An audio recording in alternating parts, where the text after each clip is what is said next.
Rolling. Rolling. Okay, so ayan po, good morning. So ngayong araw na ito, ang gagawin po natin is overhead. So, pag sinabing overhead, it is above the head.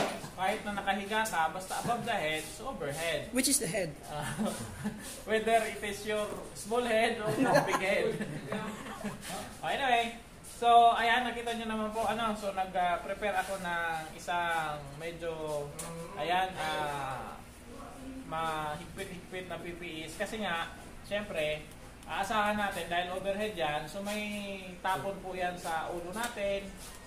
So naka-PPEs tayo, kasi masusunog tayo, lalo na yung ulo natin, So kaya, ayan, so simple lang sa overhead. Sabi ko nga kanina, kung paano natin pine-perform yung flat, halos ganun din lang naman. Kaya lang, ang ginawa natin, itinaas natin, then sa ilalim tayo maghihinang. Then yung angle niya, the same lang. So 90 degrees ang ating work angle, then yung ating travel angle, i-tilt lang natin ng konti to 80, 70, so okay na po yun. Then sabi ko nga, sa overhead, kailangan yung setting natin is medyo mataas ng konti, so huwag niyong babaan kasi hindi siya magtutunaw masyado. Then i-wave po natin, yun po yung gagawin natin. Then consult the 5 essential.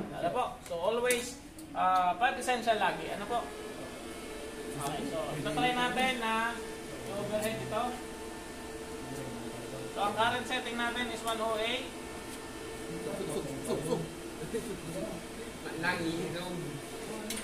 Tingnan natin. Let's try. So ang technique para hindi po masyadong nasa sa inyo yung yung tapon ng spatter. So, medyo lumayo kayo ng konti. Huwag kayong ganito, sasaluhin nyo, So, layo kayo ng konti kasi nakikita naman, Okay. So, ang output nito, the same lang, parehas doon sa flat, horizontal, yung magsaka patong sila, layer.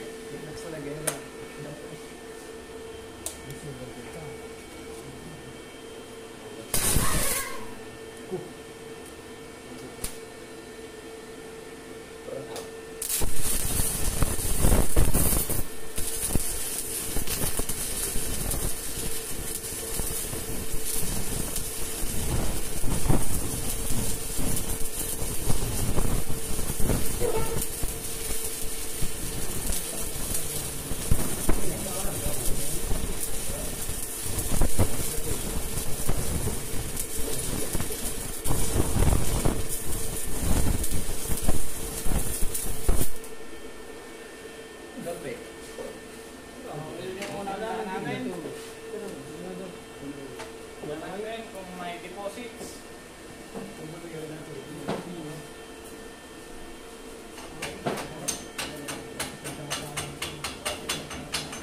Yay, barabaan na.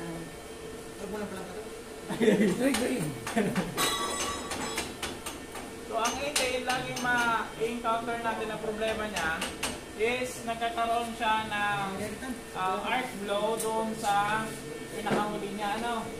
So, kaya ito, ininit na natin siya kanina ng almost ilang minutes, nagkaroon pa rin siya ng arc flow.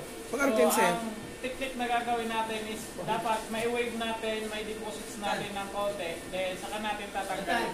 Ito kasi yung naging problema na pagka wave natin, tapos tinanggal natin agad.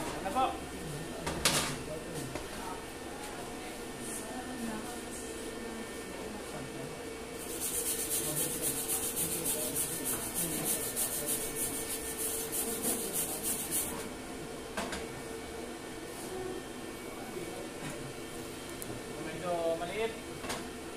Hanggang natin na po.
puti nga.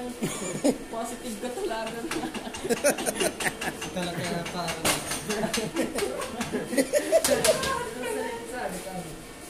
Salita mo talaga. Kurat.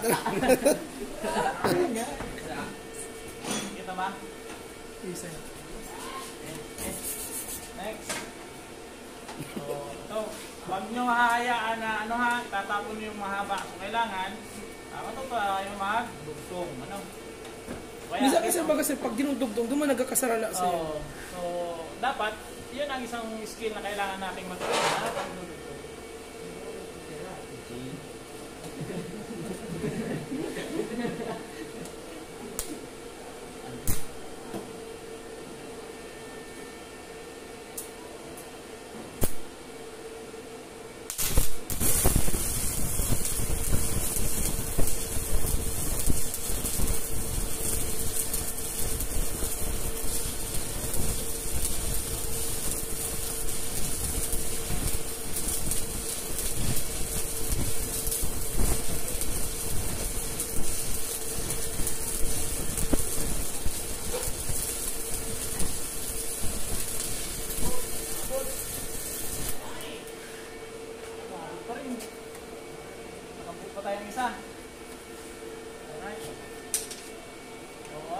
Ganun kahaba ang natin, tatarik natin.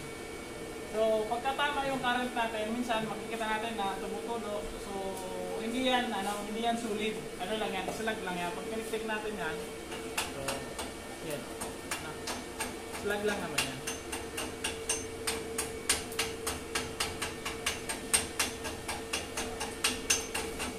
Kaya always, pagka tayo, magpipili tayo ng rod, pipiliin din natin yung pinaka magandang klase natin.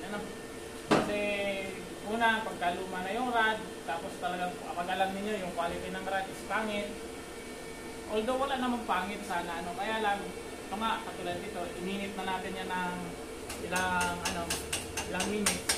So, may mga lumalabas pa rin na porosity. So, ang isang factor dyan is minsan, hindi natin nalilinis ng maigi. Kaya kung pwede, pag 18, grinder ang gamitin. O cup brush. Mas mas reliable ang cleaning natin. Okay, isa na lang.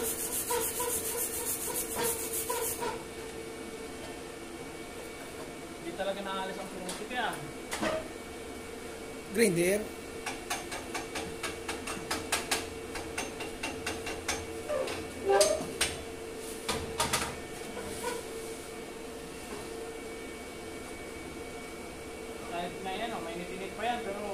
Hindi ako kasi sir na pero nagkakaiba na yan. Pero perfect na kasi basta makuha lang natin muna yung yung tamang hinang.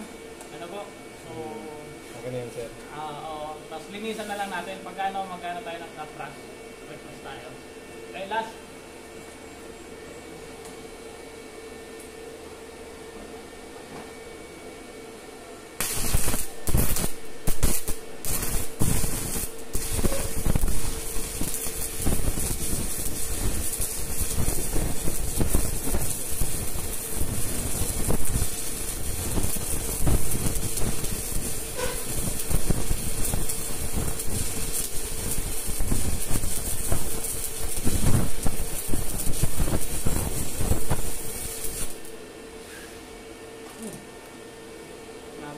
Kahit inikot na natin ang ilang pieces. So, tingnan natin, output.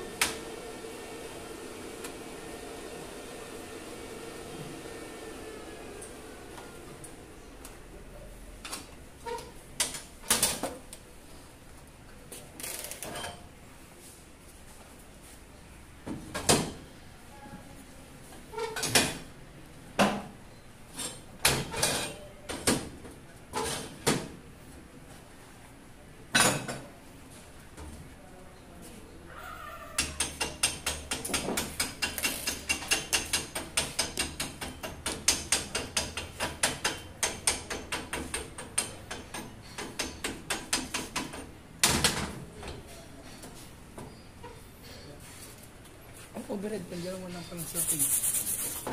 Kung ano po si output ninyo doon sa flat and horizontal, so naka-layered siya, ganun din, ano? Medyo flat nga lang siya konti kaysa sa ano. Pero may mga pulso na talagang magaganda ang ano, ang hina. Ano po mga porosity?